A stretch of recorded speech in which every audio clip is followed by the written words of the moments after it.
Hello, আসসালামু আলাইকুম guys. Hello আল্লাহ, কেমন আছেন? দেখেন এই রেস্টুরেন্টটা খুবই অসাধারণ, অনেক সুন্দর, অনেক সুন্দর। এই হোটেলে সব সময় অনেক মানুষ আসা যাওয়া করে। আসলে হোটেলটা আসলে না খুবই রোমাঞ্চকর। আমাদের এখানে সিটিতে অনেক সুন্দর, তার ডিজাইন, তার মানে পরিবেশ আসলে মনমুগ্ধকর। এই দেখেন জিনিসটা খুবই স্মার্ট, খুবই সুন্দর। ইনশাল্লাহ আপনারা যারা হাইলে আছেন এই রেস্টুরেন্টে একবার হলেও ইনশাল্লাহ খেয়ে যাবেন।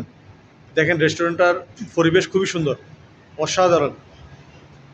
যেমন ডিসপ্লে তেমন দেখেন খুবই সুন্দর, অসাধারণ। যারা হাইলি আছেন তারা এই রেস্টুরেন্টে অবশ্যই আসবেন একবার। এই দেখেন সব বসার টেবিল, তারপরে পরিষ্কার, এই তারপরে দেওয়ালগুলো দেখেন খুবই অসাধারণ। তারপরে উপরে ডিসপ্লে দেখেন সবগুলাই সুন্দর।